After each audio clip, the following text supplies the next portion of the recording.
మంచి ఆహారంతో పాటు కావాలి స్వచ్ఛమైన నీరు. అదే మీ సనాతన్ జల్.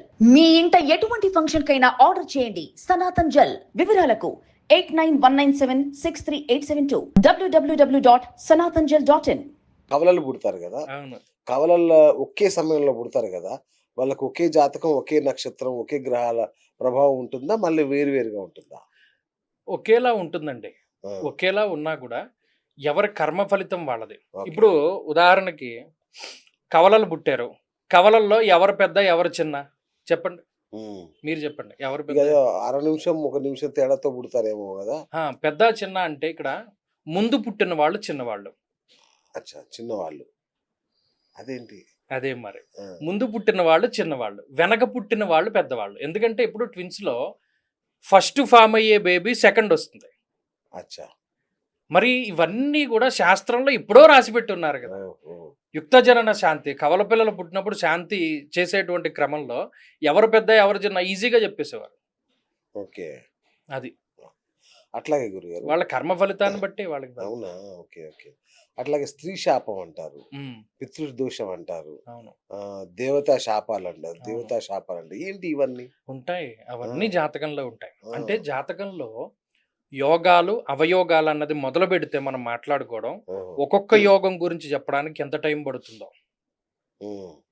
లగ్నే సే యది కేంద్ర కోణ సహితే మిత్రాలయే స్వోచ్చభే జాతక్ కీర్తియుతో జకర్కి మృగకీట స్వస్థభే లగ్నగే జీవేశ్చేద్యది సంస్థితస్య కురుతే ఆరామ సంస్థాపనం దేవాగార తటాక శిల్పరచనాం పూజ్యస్థ భూమి తలై అన్నాడు. ఎంత శ్లోకం చెప్పుకుంటూ వచ్చాడు. ఆ! లగ్నాధిపతి గురుడు గురించి చెప్పినటువంటి శ్లోకం.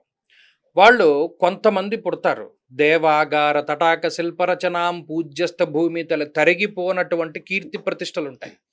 దేవాలయాలు కడతారు, చెరువులు దవ్విస్తారు, అన్నార్తుల యొక్క ఆర్తనాదాలు వాళ్ళు పట్టించుకొని వాళ్ళకి దాహం తీరుస్తారు, భోజనం పెడతారు. ఇవన్నీ కొంతమంది చేయగలుగుతారు, కొంతమంది చేయలేరు. చేయలేరు. వాళ్ళు యోగ జాతకులు. ఓహో!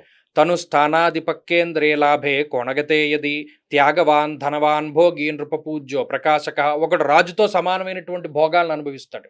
ఎందుకు? శ్లోకంలో చెప్పాడు. హ్మ్.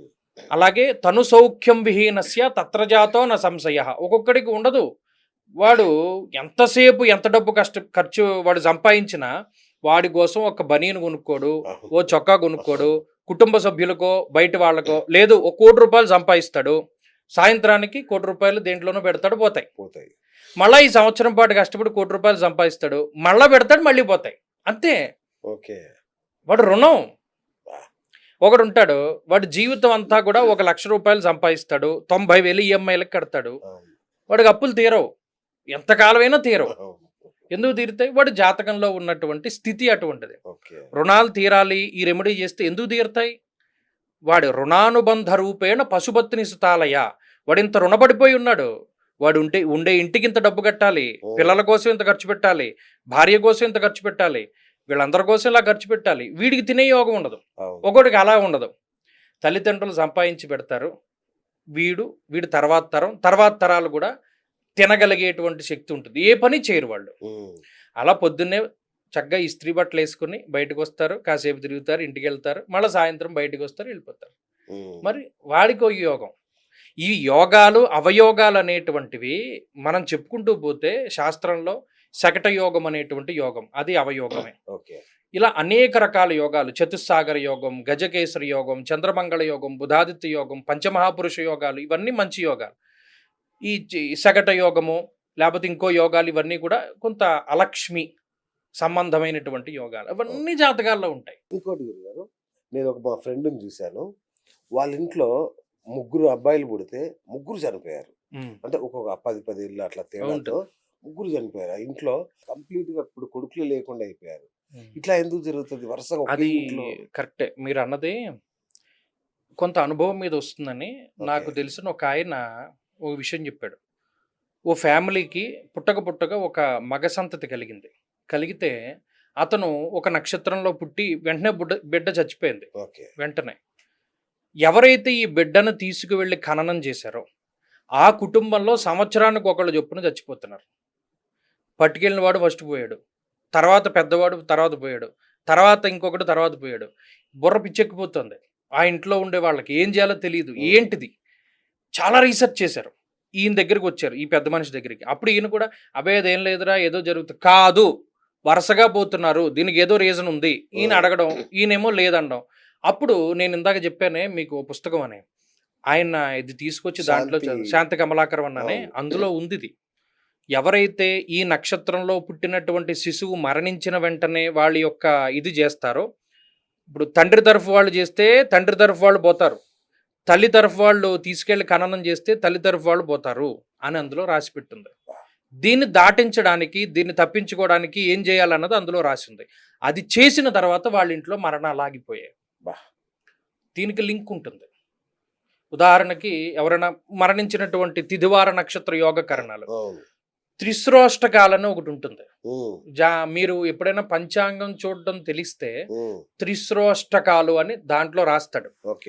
ఆ రోజు ఏది జరిగినా మళ్ళా 3 సార్లు జరుగుతుంది. ఒక్కటే రోజులో 3 సార్లు జరుగుతుంది. ఆ రోజు మీరు కారు కొన్నారు, 3 సార్లు కొంటారు, 3 కార్లు కొంటారు. 1,00,000 పోయింది, 3 లక్షలు పోతుంది. ఆ రోజు ఏదైనా జరగరాంది జరిగింది, మళ్ళా అది రిపీట్ అవుతుంది 3 సార్లు. వాటిని త్రిశ్రోష్టకాలు అంటారు. ఇవన్నీ తెలియదు చాలా మందికి అస్సలు. మరి దానికి రీజన్ ఏమైనా ఉండొచ్చు. అట్లాగే డైవోర్స్ గురించి ఈ మధ్య బాగా పెరుగుతున్నాయి కదా, దానికి ఏమన్నా విశేషం ఉందా? లేదండి, ఇందులో ఇందాక చెప్పుకున్నట్టు పొంతన కుదరనటువంటి జాతకాలు పెళ్లిళ్ళు చేసుకోవడం ద్వారా వాళ్ళు ఎక్కువ విడిపోతున్నారు. రెండోది ఇందాక మీకు చెప్పాను, హస్తవాసి బాగుంటే ఎవరు చేసినా పెళ్లి అది ముహూర్తంతో సమానం. ఓ డాక్టర్ ఉంటాడు, వాడి పేషెంట్ ఎంత వరస్ట్ పొజిషన్లో ఉన్నా వాడు చేస్తే బతుకుతాడు. అలాంటివి ఉన్నాయి కేసులు. అలాగే ఇది కూడాను, పెళ్లి చేసిన వాడి హస్తవాసి బాగుంటే ఇక్కడ పాయింట్ ఏమొస్తుందంటే సంతానం కలగట్లేదు, సంతతి వీళ్ళు కావాలని వద్దనుకుంటున్నారు. ఒకవేళ వీళ్ళిద్దరు జాతకాలు పొసగట్లేదు, సరిగా లేవు, ఇంకొకళ్ళు పుట్టారు అనుకోండి, 3వ వ్యక్తి వచ్చినప్పుడు ఆ అమ్మాయో అబ్బాయి జాతకంలో తండ్రి తల్లి స్థానాలు బాగుంటే కలిసి ఉంటారు. వీళ్ళ అవకాశం ఇట్లా పెళ్ళై 3 ఏళ్ళైనా 4 ఏళ్ళైనా 5 ఏళ్ళైనా సంతానం కలగట్లేదు. మరి అలా ఉంటే వాళ్ళు ఏం కలిసి ఉంటారు? విడిపోయే వాళ్ళలో 70-80% పిల్లలు పుట్టకుండా విడిపోయే వాళ్ళే ఎక్కువ. నేను అదే చెప్తాను, అమ్మ మీకు గొడవలు ఉన్నాయి కదా, ఓ పని చేయండి, ప్రస్తుతానికి గ్రహస్థితి బాగాలేదు, స్లోగా సద్దుమడిగిన తర్వాత సంతానం కలగడానికి ప్రయత్నం చేయండి. సంతతి కలిగితే నిలబడుతుంది బంధం. అలా కలిగిన వాళ్ళు నిలబడ్డ వాళ్ళు బోల్డు మంది ఉన్నారు. అట్లాగే గురుగారు ఇంకో చిన్న డౌట్, బెడ్రూమ్ లో దేవతల విగ్రహాలు పెట్టుకోవచ్చా? మంచి ప్రశ్న. పెట్టుకోవచ్చండి. అయ్యో, అయితే ఏ గోడకి పెట్టుకోవాలి అన్న దాని మీద కూడా ఆధారపడి ఉంటుంది. ఉదాహరణకి పొద్దున్నే లేవగానే అద్దం చూడకూడదు. కాబట్టి మనం ఉదాహరణకి కొంతమంది దక్షిణం వైపు తలపెట్టి పడుకుంటారు, ఉత్తరాన్ని లేస్తూ చూస్తారు, తూర్పు పడమరలుగా తలకే పెట్టుకుంటారు.